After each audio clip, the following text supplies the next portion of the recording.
if you want to know how to make these amazing, clean, refined, sugar-free, dairy-free, gluten-free, chocolate delicious flapjacks, then keep watching.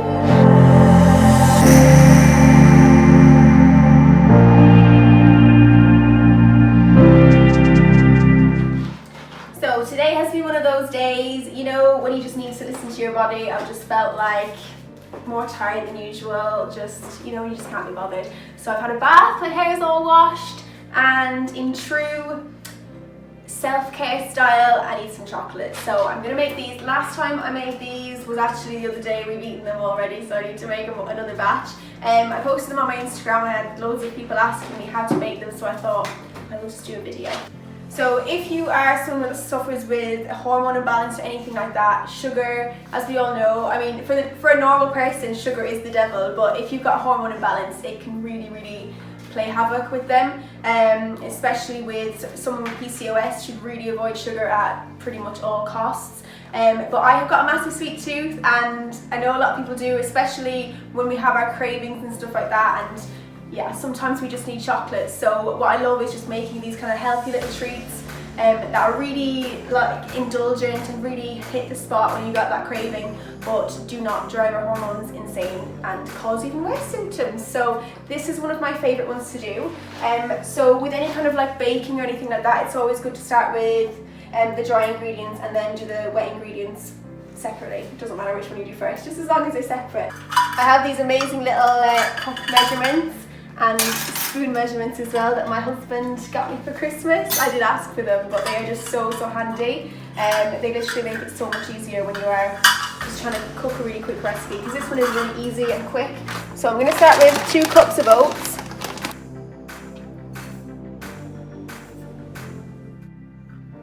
¼ cup of coconut flour. So coconut flour is really good. It's gluten-free, of course, and especially if you can get a good quality organic one. Now they are normally really expensive if you see them in most of the supermarkets or health food shops. I get mine from Aldi, so if you are in the UK or anywhere that has an Aldi, they do it quite cheap. It's actually really affordable, and it's organic as well. So it's literally a fraction of the price of where anywhere else I've seen it. So don't be put off by kind of fancy ingredients like that. You can source them cheaper than like some of the supermarkets and stuff.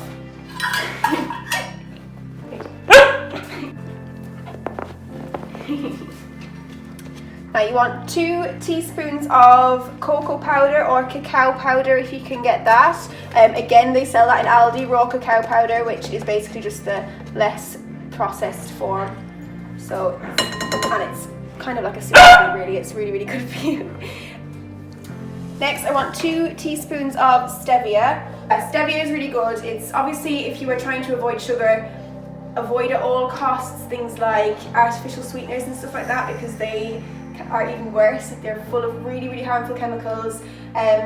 So yeah, it's important trying to find sweeteners that are actually natural and actually good for you and not even worse for your health. So stevia is a good one.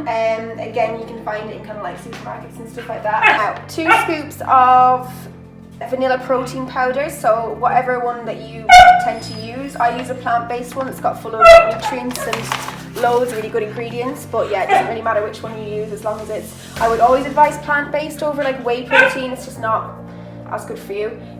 So yeah, these are really good, obviously, like I said, as a sweet treat, but I actually made these originally for my husband, because after the gym, sorry, the dog is literally trying to get involved.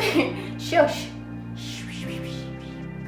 My husband loves a protein bar after the gym, so I made these that kind of double up as a sweet treat and a protein bar.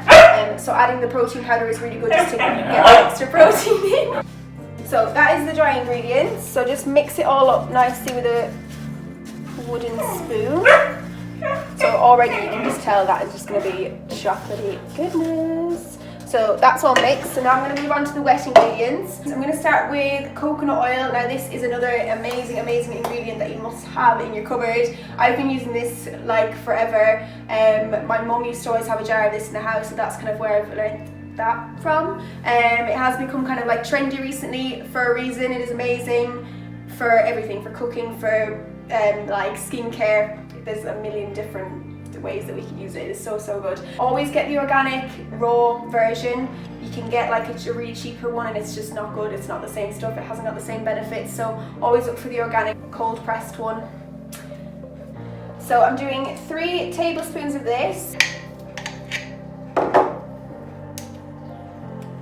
And because it is winter, the coconut oil is very much solid. That's the handy thing about summer, is it's always really soft and melted, so it's just so much easier to add to things. I'm just gonna pop the So I'm just gonna pop the coconut oil in the microwave really quickly. I normally wouldn't heat it up in the microwave just because it can kind of like affect the nutrient benefits of it, but just really quickly for this, you can do it in like a bain-marie as well, you know, like over hot water to melt it. So just really quickly, that'll do. The residual heat will melt the rest of it, so you don't need it on for long at all. I'm going to add 2 tablespoons of almond butter, and to that I'm going to add 3 tablespoons of raw honey, or if you don't want to use honey, if you want it to be vegan, then you could use maple syrup, a really good quality one. I haven't got any maple syrup though, so hence why I'm using honey. I do prefer maple syrup, but honey is absolutely fine in this recipe as well. And last thing to the wet ingredients is some vanilla bean paste. If you've got like an actual vanilla pod, then even better, but I've just got this in the cupboard. So I put in a 1/4 teaspoon of this. So mix that all up. You can tell just by smelling it, it's literally gonna be so good. So now, time to add the wet to the dry. So that's all mixed in nicely. So just make a little well, it doesn't really matter. Honestly, it's one of these recipes that you can literally just chuck together, like it doesn't matter so much like how you do it.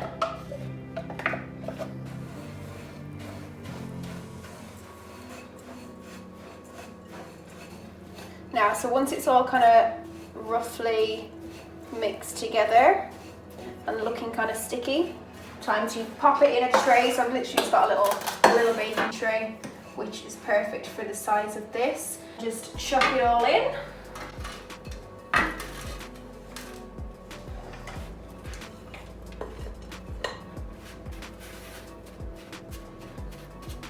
So then I just flatten it with a spoon.